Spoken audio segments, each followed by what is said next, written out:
My driveway was empty. My paid-off Porsche was gone. I dialed 911, trembling, until Aunt Carol called, giggling. She'd given my spare key to Chris because he needed a win. She didn't know I was already tracking him, and I wasn't coming alone. This is where the story truly begins, and you won't want to miss what happens. Make sure you're subscribed to see it through to the end. We're always curious. Where in the world are you all watching from today? Let us know in the comments. The silence of the suburbs usually brought me peace, but tonight, it screamed that something was wrong. I pulled my rental car, a sluggish, gray sedan that smelled faintly of stale coffee, up to the curb of my house. It had been a grueling 2 weeks. My job as a data analyst for a major financial firm required a level of precision that often left my brain feeling like scrambled eggs by Friday. And this particular business trip to Chicago had been a marathon of spreadsheets, client disputes, and sleepless nights. All I wanted, the only thing playing on a loop in my mind for the last 4 hours of my flight, was the sight of my car. My car. It sounds materialistic to say that an object was my primary source of comfort, but it wasn't just a vehicle. It was a Porsche Macan, customized in a deep metallic night blue that looked black until the sun hit it just right. It had taken me 5 years of aggressive saving, skipped vacations, and overtime shifts to afford.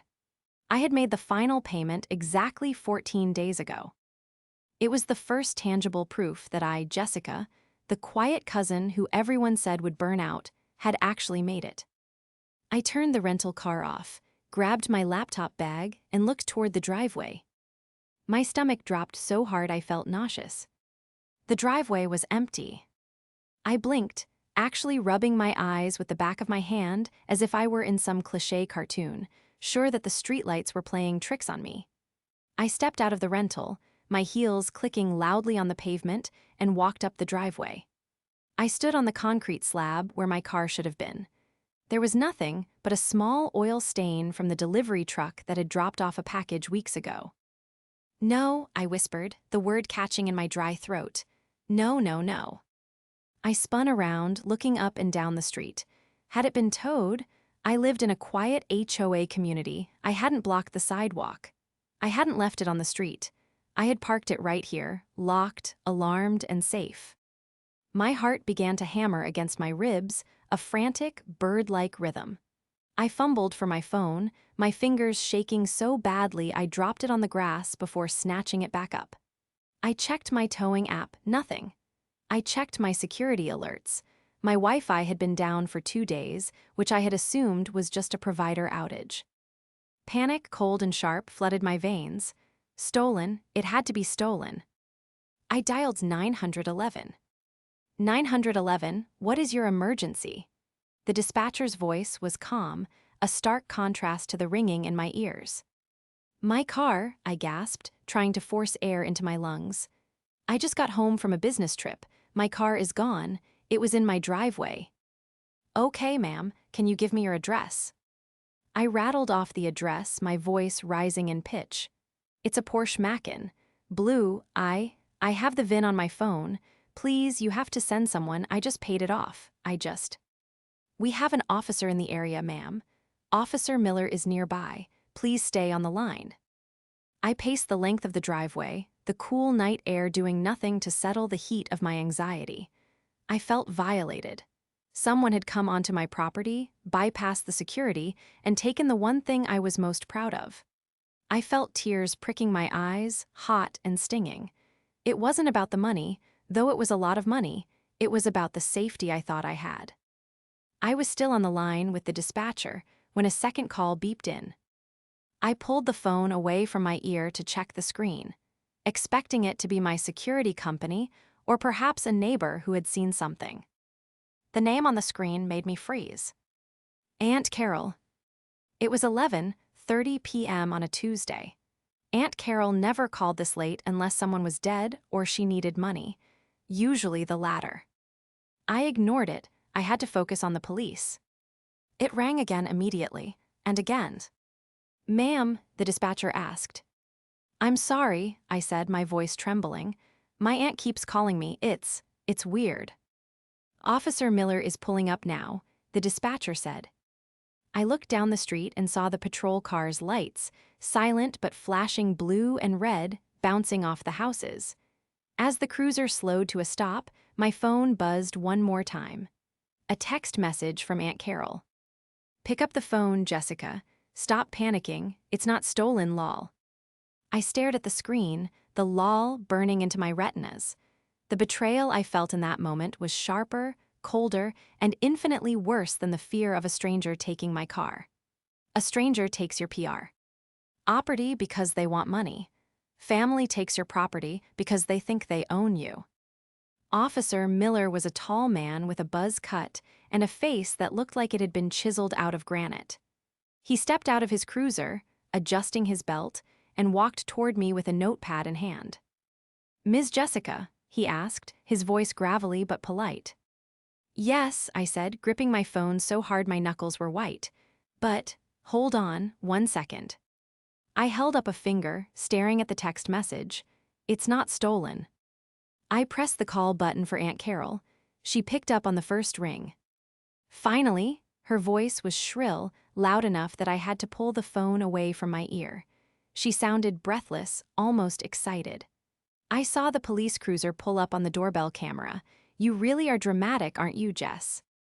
I froze. The doorbell camera? Carol, where are you? I'm not at your house, silly, she laughed, a grating, bubbling sound that made my skin crawl. I'm at home, but I still have access to your Ring account from when I cat-sat for you 3 years ago. I saw you pacing around like a headless chicken. Officer Miller was watching me closely, his pen hovering over his notepad. I motioned for him to wait, my chest tightening. Where is my car, Carol? I asked, my voice deadly quiet. Oh, don't use that tone with me, she snapped, her mood shifting instantly from amused to defensive. It's safe. Chris has it. My brain short-circuited. Chris took my Porsche. He didn't take it, she corrected me, as if I were a toddler who had used the wrong word. I let him borrow it. He has a big interview tomorrow. Well, it's not exactly an interview, it's a meet and greet with a potential investor for his new business idea. He needed to look the part, Jessica. You know how judgmental people are. Appearance is everything. I looked at the empty driveway, then at Officer Miller, who was now frowning. You gave him my car, I repeated, trying to process the insanity. How? I have the keys. The spare, obviously, she said breezily. When I came over for lunch last month, I saw the spare fob in that little bowl by the entry. I just popped it in my purse, just for safekeeping. I knew you'd lose it eventually with how scattered you are. She had stolen my key a month ago. She had planned this. Or at least, she had waited for the opportunity. Carol, I said, my voice shaking, not with fear anymore, but with a rage so potent it felt like lava in my veins. That is theft. You entered my home, stole a key, and then stole a $70,000 vehicle. Tell Chris to bring it back. Now. Stop it, she shrieked. He is your cousin. He's been having such a hard time lately. His girlfriend left him. He lost that job at the warehouse. He's depressed, Jessica. He needed a win. He needed to feel like a winner for a few days. He's just going to drive it to the meeting, maybe keep it for a week or two to get his confidence back. You're on business trips all the time. You don't even drive it every day. Why are you so greedy? Greedy, the word hung in the air. I looked at the rental sedan. I looked at the mortgage I paid alone. I looked at the suit I was wearing, wrinkled from 18 hours of travel. Officer, I said, turning to Officer Miller and putting the phone on speaker. I am on the phone with my aunt. She has admitted to stealing my spare key and giving my vehicle to her son. What? Carol's voice squawked from the speaker. I did not steal it. We are family. It's community property. Officer Miller stepped closer, his expression hardening. Ma'am, he said toward the phone, this is Officer Miller. If you have taken the vehicle without the owner's explicit consent, that is grand theft auto. I suggest you return the vehicle immediately. She's lying, Carol screamed. She said he could use it. She's just jealous because Chris is finally going to be successful. He deserves a break. He's starting fresh. I ended the call. I didn't hang up. I just pressed the red button, cutting off her screeching voice. "Do you want to report it stolen, Ms. Jessica?" Officer Miller asked, his pen poised. "If she has the key, it's a bit more complicated, but if you didn't give permission, it's theft." I looked at him. I thought about Chris.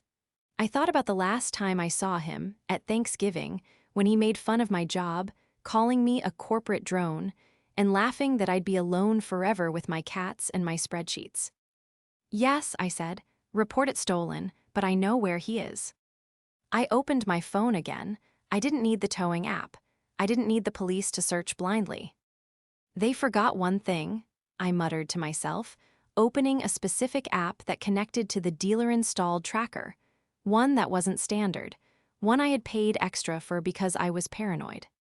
"What's that?" Officer Miller asked. "My cousin Chris," I said, watching the blue dot on my screen pulse at a location. "'Bout 20 miles away. He's on probation for reckless driving, and Aunt Carol forgot that I'm not just a data analyst. I'm the person who keeps the receipts." A cold smile touched my lips. They thought I was the passive doormat they could walk over. They were about to find out that I was the trapdoor. To understand why my Aunt Carol felt entitled to rob me, you have to understand the mythology of Chris. In our family, Chris was the golden boy.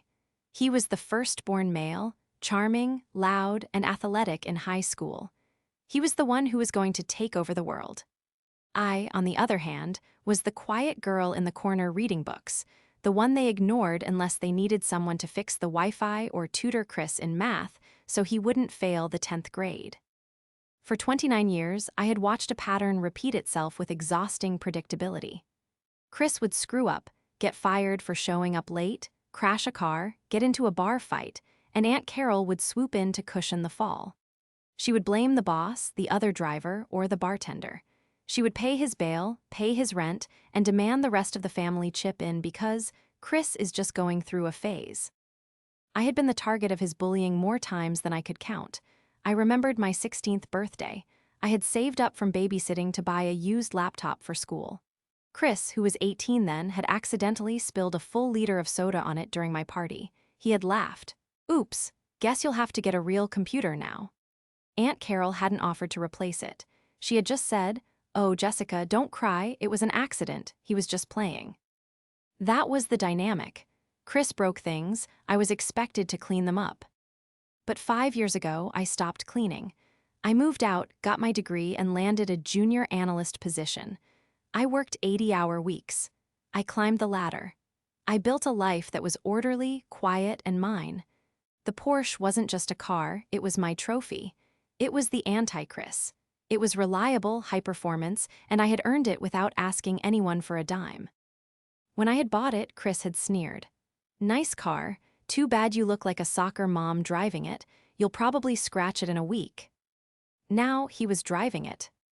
I stood in my kitchen, Officer Miller waiting by the door as I gathered my documentation. I wasn't just angry, I was methodically furious. I pulled a file folder from my cabinet. "This," I said, showing Officer Miller the paper, "is the title, in my name only. This is the bill of sale." I pulled up my email on my phone. "This is the email confirmation from the dealership for the GPS tracker installation. And this," I tapped a different app, "is the Dashcam footage." My Dashcam was cloud-enabled. It uploaded footage whenever the car was turned on. I had received a notification 3 hours ago, but because I was on the plane, I hadn't seen it. I clicked play. The video showed the interior of my garage. The garage door opened. Chris walked into the frame. He looked older than his 30 years, puffy face, wearing a stained t-shirt and expensive sneakers that I knew Carol had bought him. He was grinning. "Jackpot," he said, his voice clear on the recording. He walked around the car, running his hand along the fender. Then he pulled a key fob from his pocket, my spare key. "Too easy," he laughed. He got in. The engine roared to life. He revved it, hard and a cold start, which made me wince even watching the video. "Let's see what this B*TCH has under the hood." He peeled out of my driveway, scraping the bottom of the front bumper on the curb, as he exited too fast. Officer Miller watched the video over my shoulder. "That's clear evidence of unauthorized use," he said, his tone serious. "You said he's on probation." "Yes," I said, grabbing my coat. "He got a DUI 2 years ago and a reckless driving charge 6 months ago. He's not supposed to be driving anything without an interlock device, and he certainly isn't supposed to be driving a stolen vehicle." Aunt Carol had called back 3 times while we watched the video. I finally answered. "Jessica," she screamed, "I'm calling the police on you. You're harassing us." "Go ahead," I said calmly. "I'm with the police right now, Carol." You wouldn't dare," she stammered. "He's your blood. He just needs this car for tonight. He has a date. I told you it was an interview, but it's a date with a very wealthy girl, and he needs to impress her. Do you want him to be single and miserable forever? Are you that selfish?" So the story had changed. First, it was an investor. Now it was a date. The lie was fluid, shifting to whatever she thought would manipulate me best. "He's driving a stolen car on a suspended license, Carol," I said, "and I know exactly where he is. He's at that dive bar on 4th Street, the one he got kicked out of last year." "He is not," she yelled. "He is at a 5-star restaurant. The GPS says Auth." "Are wise," I said, "and Officer Miller and I are on our way." "If you ruin this for him," Carol hissed, her voice dropping to a venomous whisper, "I will make sure everyone in the family knows what a heartless, jealous little witch you are. You have everything, and you won't share a scrap." "I earned everything," I corrected her, "and Chris is about to earn a felony." I hung up and looked at Officer Miller. "Ready?" I asked. He nodded, adjusting his cap. "Let's go get your car, ma'am." I decided to ride in the front seat of my rental car, following Officer Miller's cruiser, rather than riding with him. I needed the separation. I needed the silence to think, to strategize, and to prepare for the war that was about to erupt in a dive bar parking lot.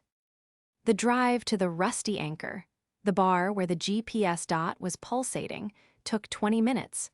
20 minutes of my phone buzzing incessantly on the passenger seat. "Buzz, Aunt Carol, you are making a huge mistake."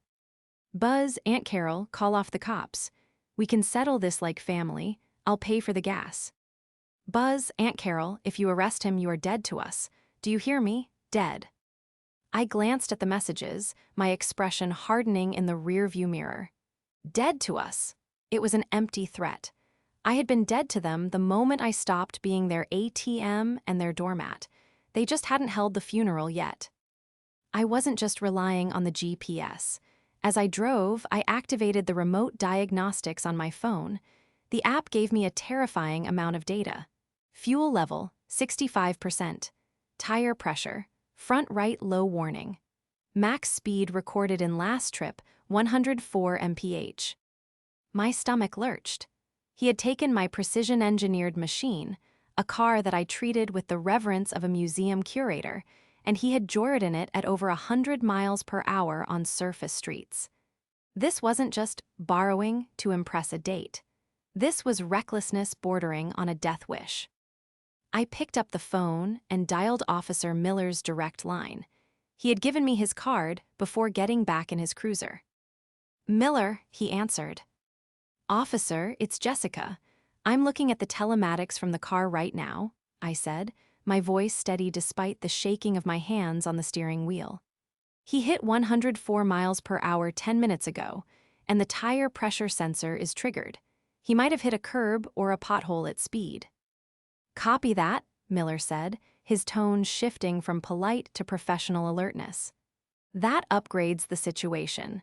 We aren't just looking at unauthorized use, we're looking at reckless endangerment and potential destruction of property. Is he still stationary?" "Yes, the GPS hasn't moved in 8 minutes. He's at the anchor." "Stay in your vehicle when we arrive until I clear the scene," Miller instructed. "If he's intoxicated or if he has friends with him, I don't want you in the crossfire." "Understood," I said, but I knew I wasn't staying in the car. I needed to see the damage. I needed him to see me seeing it. We turned off the main road onto a gravel-strewn street, lined with warehouses and flickering streetlights. The rusty anchor sat at the end, a squat brick building with a neon sign that buzzed audibly even from the street. And there it was. My Porsche, my beautiful deep blue Porsche Macan. It was parked crookedly across two spaces, the front bumper jutting out aggressively. Even from 50 feet away, under the sickly yellow glow of the parking lot lights, I could see it. The front right rim, my custom matte alloy rim, was scraped to hell, looking like it had been chewed by a metal grinder. The pristine paint on the bumper was marred with white streaks where he had likely clipped a wall or a barrier. I pulled the rental car into a spot 3 rows away, killed the engine, and stepped out before Officer Miller could tell me not to. The night air smelled of stale beer and exhaust. My heart was breaking, but beneath the heartbreak, a cold, steel resolve clamped down. I took a photo of the car from where I stood. Then I zoomed in and took a photo of the rim. I walked toward Officer Miller, who was standing by his door, hand resting near his belt, assessing the vehicle. "That's it?" he asked, nodding at the Porsche. "That's it," I said, pointing to the damage. "He destroyed the rim. That's a $2,000 wheel." "Engine is still hot," Miller noted, walking by the hood. "He hasn't been inside long." I looked at the entrance of the bar. The door swung open, spilling loud music and smoke into the parking lot. "Here we go," I whispered. It wasn't just Chris who walked out, it was an entourage. Chris pushed the door open, laughing loudly, flanked by 2 guys I didn't recognize, scruffy, wearing oversized hoodies, and a woman who looked bored, scrolling on her phone. Chris was holding a set of keys, my keys. He was twirling them around his finger like a gunslinger. He looked exactly as Aunt Carol described him, like a man who thought he had won. He was wearing a suit. Jacket that was too tight in the shoulders, paired with jeans and the sneakers Carol had bought him. He looked like a budget version of a tech CEO, exactly the image he was trying to fake.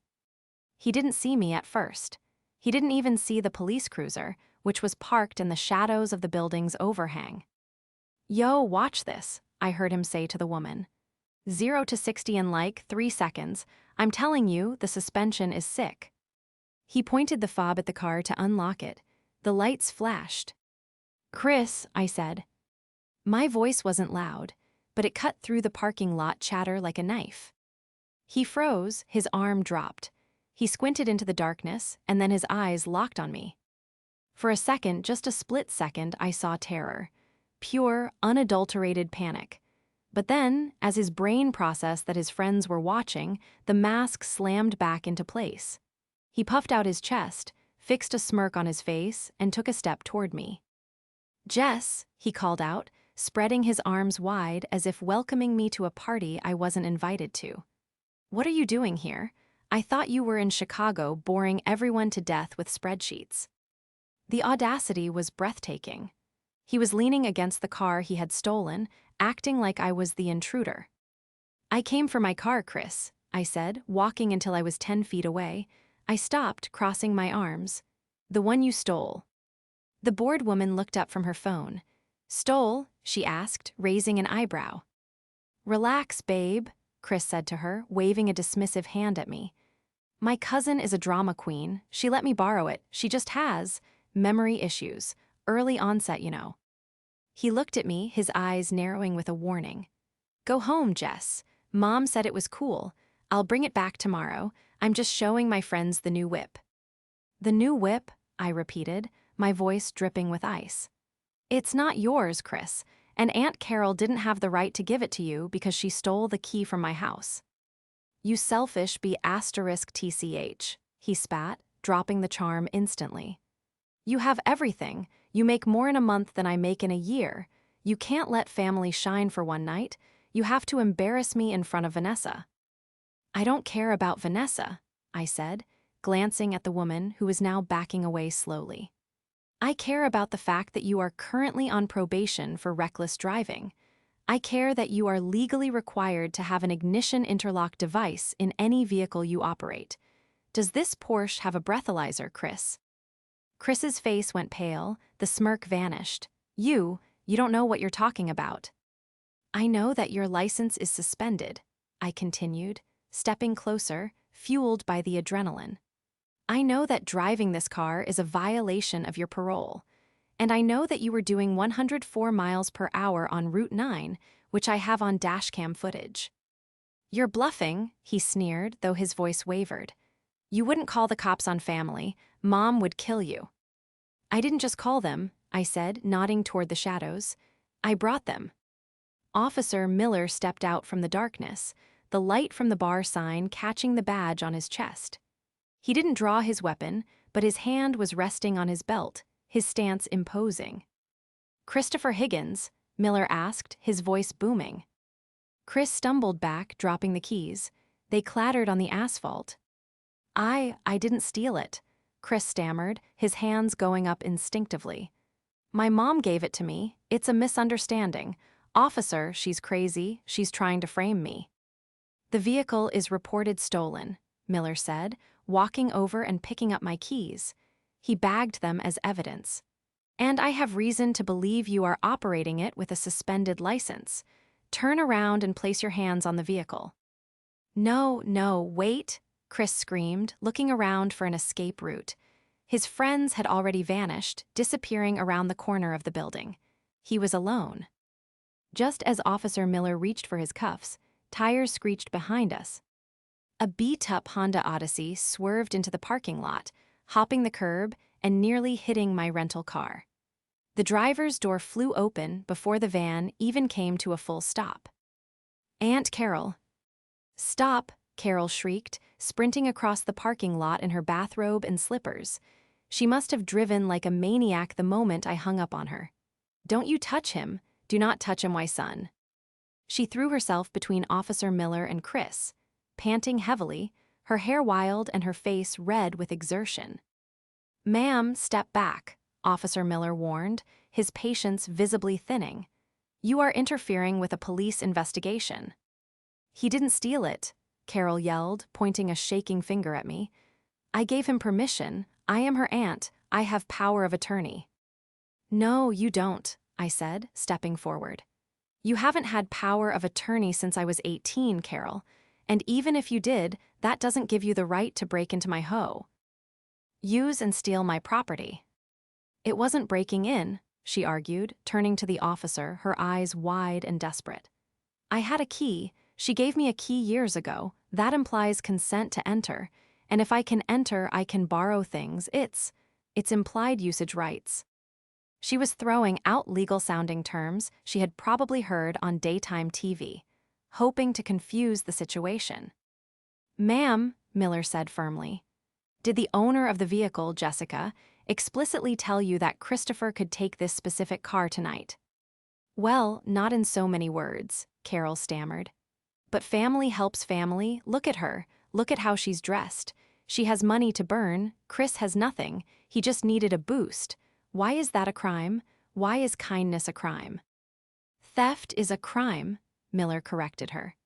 And enabling a driver with a suspended license to operate a high-performance vehicle is also a crime. You are admitting to facilitating this. I didn't know his license was suspended, she lied. Yes, you did, I cut in. You paid his bail, Carol.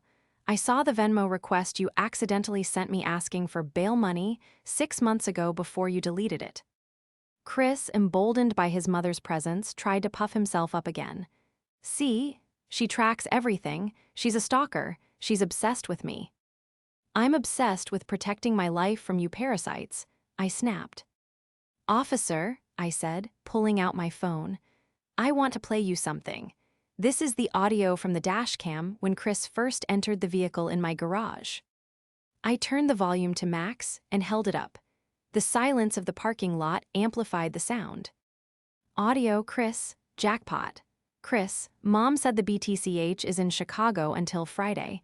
I can probably strip the rims and swap them before she gets back. She won't even notice. Chris, laughing, let's see what this BTCH has under the hood. The recording ended. The silence that followed was heavy.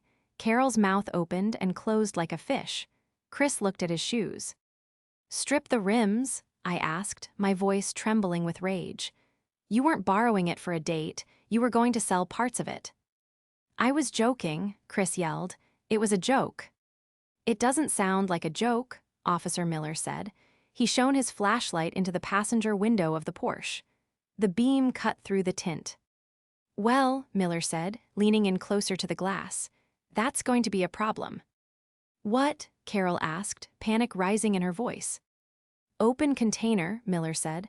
Bottle of tequila on the passenger seat. Cap is off, half empty.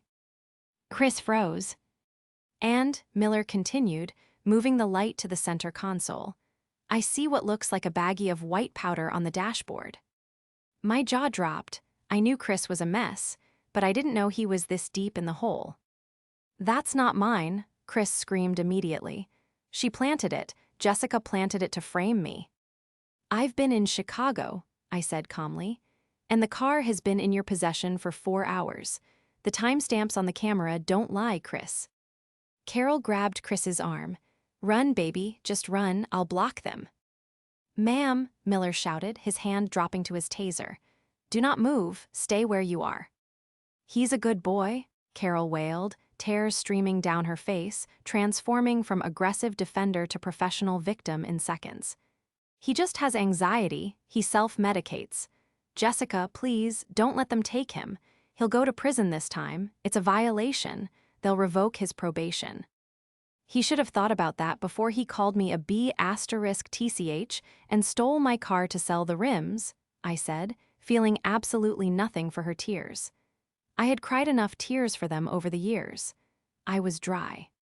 Officer Miller, I said clearly, I want to press charges for the theft, for the damages, and I want it noted that my aunt provided the means for the theft.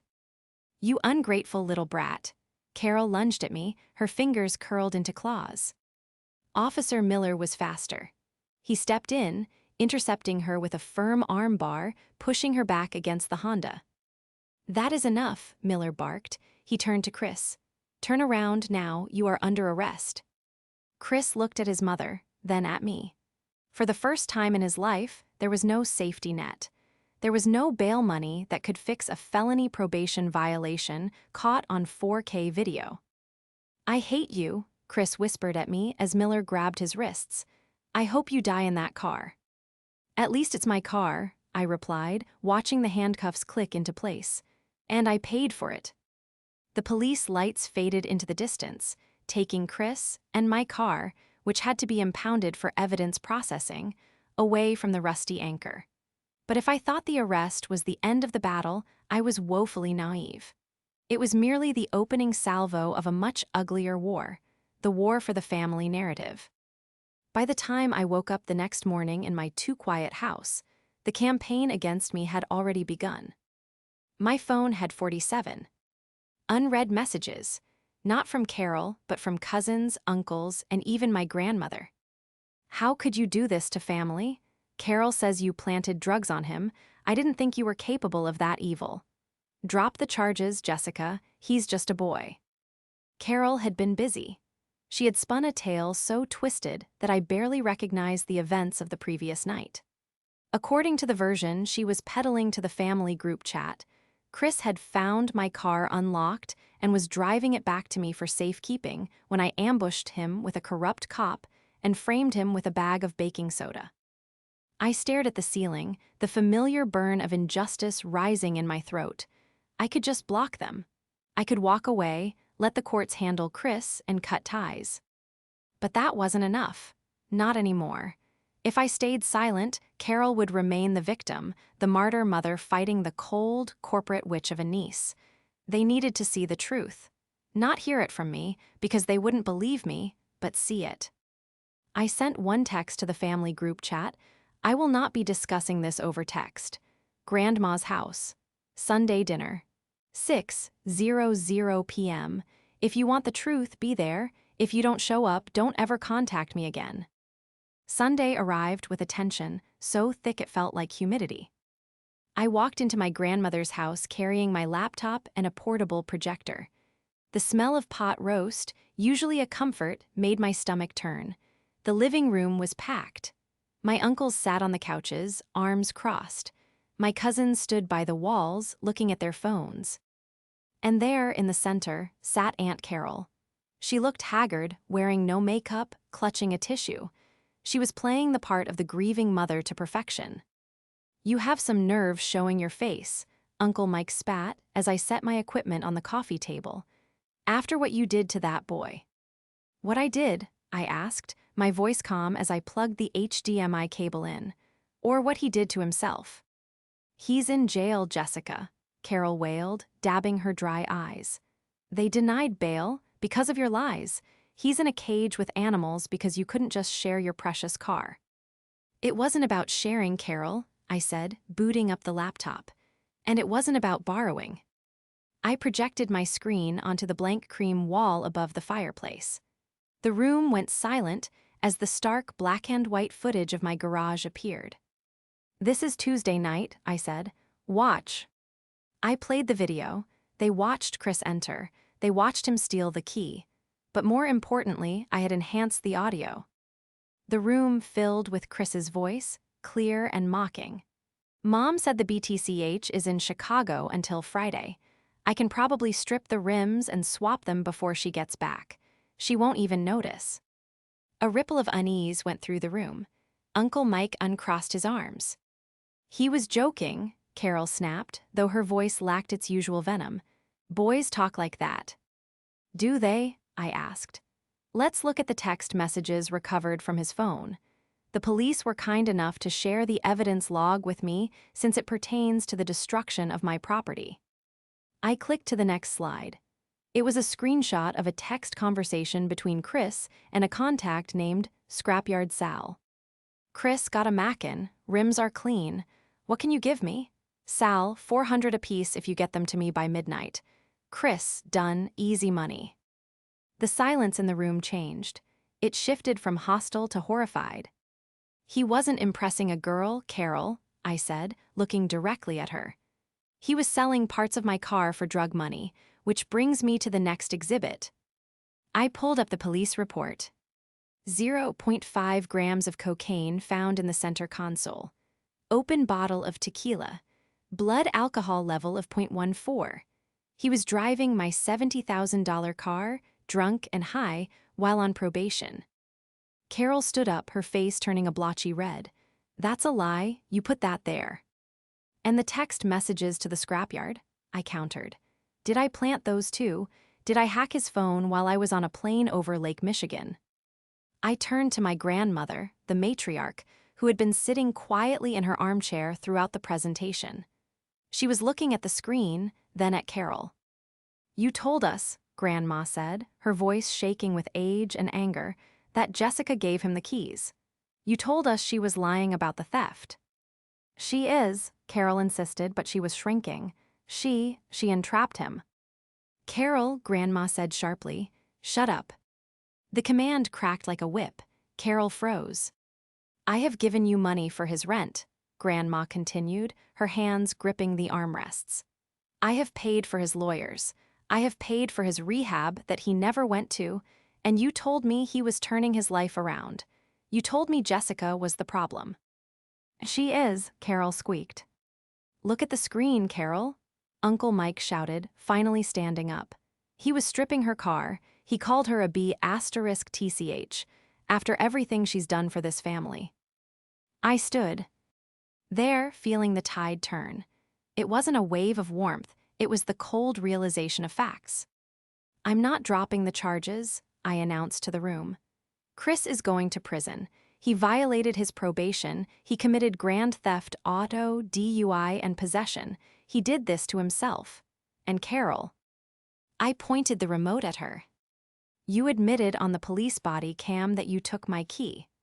Officer Miller is filing charges against you for accessory to theft and burglary. You're not just looking at a lawsuit, Carol. You're looking at jail time." Carol looked around the room for support, for someone to save her, to tell her that family came first. But the faces she saw, her brothers, her mother, her nieces, were turned away. The spell was broken. The toxicity she had cultivated for decades had finally been exposed to the sunlight, and it withered instantly. She slumped back onto the sofa, burying her face in her hands, sobbing. This time, nobody moved to comfort her. The legal fallout was swift, brutal, and entirely necessary. Because Chris was already on probation, the system had no mercy left for him. My dashcam footage, combined with the body cam footage of his arrest and the narcotics found in the car, painted a picture of a man who refused to be rehabilitated. His public defender tried to argue for another stint in rehab, citing affluenza and family pressure, but the judge, a stern woman who had clearly seen enough men like Chris, wasn't buying it. Chris was sentenced to 4 years in state prison for the combined charges, plus the remainder of his previous suspended sentence. When the gavel banged, he didn't look at me with anger. He didn't look at me at all. He just looked defeated, a small man in an orange jumpsuit who had finally run out of road. Aunt Carol didn't fare much better. While she avoided prison time by pleading guilty to a lesser charge of trespassing and petty theft, the social and financial cost was catastrophic.